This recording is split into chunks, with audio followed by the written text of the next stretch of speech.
Lawyer అంట, ఆయన ఎవరు ఏజీపీ అంట, పొన్నవోలు సుధాకర్ రెడ్డి గారు తిరుమల లడ్డుపై ఢిల్లీలో చేసిన కామెంట్ నా దృష్టికి తీసుకొచ్చారు.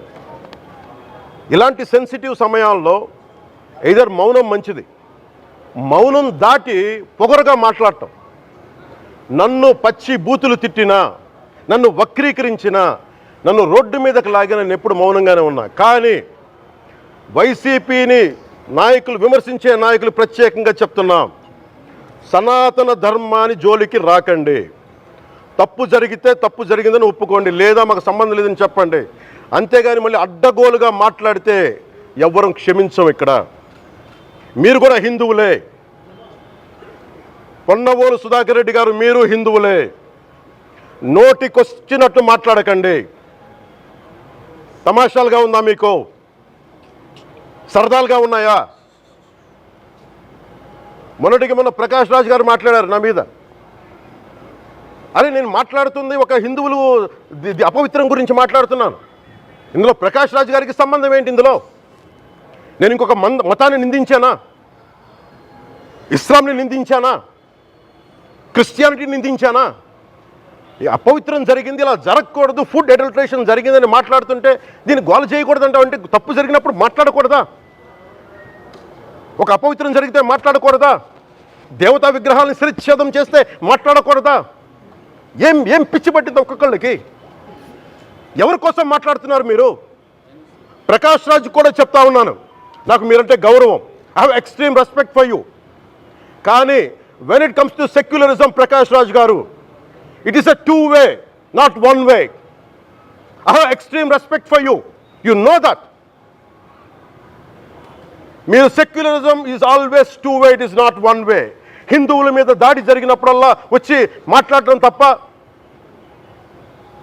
అన్య మతాల మీద జరిగితే నేను కూర్చొని ఇంతమంది కౌలు రైతులకు ఇచ్చాను, ఎంతమంది ముస్లిం ఇస్లాం రైతాంగానికి ఇచ్చాను నేను.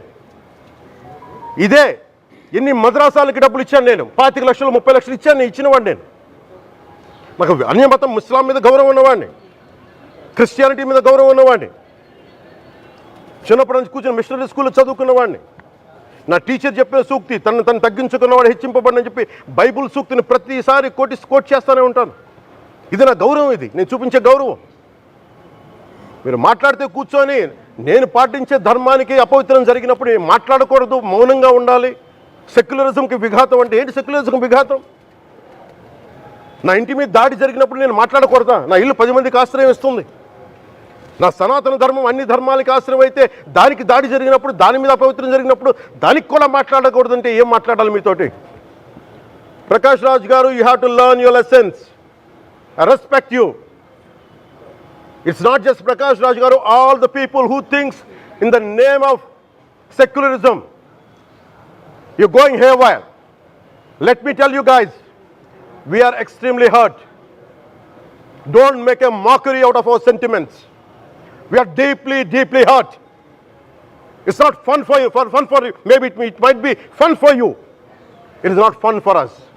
It's a deep anguish, deep pain. Don't you ever forget. Before you come and think 100 times and talk about Sanatana Dharma. Enough of this. చాలు. ఇష్టానికి మాట్లాడుతూ ఉన్నారు సనాతన ధర్మం మీద. అయ్యప్ప స్వామి మీద మాట్లాడతారు, సరస్వతి దేవి మీద మాట్లాడతారు, అల్లా మీద మీరు మాట్లాడగలరా? మహమ్మద్ ప్రవక్త మీద మీరు మాట్లాడగలరా? జీసస్ మీద మీరు మాట్లాడగలరా? అందరూ కూర్చొని సనాతన ధర్మం మీద, వినాయకుడి మీద జోకులు వేస్తారు, దుర్గాదేవి మీద జోక్స్ వేస్తారు, సరస్వతి దేవి మీద జోక్స్ వేస్తారు. మా మనోభావాలు గాయపడవా? మాకు బాధ ఉండదా? అందుకే నేను ప్రతిపాదించింది ఏంటంటే, ప్రతి దానికి రావలేకపోతున్నాం. సనాతన ధర్మ రక్షణ board is order of the day. ప్రతిసారి కూర్చోబెట్టి మేము డిఫెండ్ చేసుకోలేం. ఇది ప్రతి సగటు హిందువు తాలూకు ధర్మం. ఇదే ఇస్లాం మీద దాడి జరిగితే ఎంతమంది బయటకు వస్తారు? ఎంతమంది నిరసన తెలియజేస్తారు? రోడ్ల మీదకి రమ్మని చెప్పట్లా. కనీసం మీకు కోపం కూడా రాకపోతే మేము ఏం చేస్తాం? గుడికి వెళ్ళే ప్రతి హిందువు బాధ్యత కాదా ఇది? నా ఒక్కరి బాధ్యతైనా, మా బాధ్యతైనా మీది కాదా? ధర్మాన్ని పరిరక్షించడానికి మీ బాధ్యత కాదా? ఈ వీడియో కనుక మీకు నచ్చినట్టయితే లైక్ చేయండి, షేర్ చేయండి, సబ్స్క్రైబ్ చేయండి. అలాగే పక్కన పక్కనే ఉన్న బెల్ ఐకాన్ని క్లిక్ చేయండి.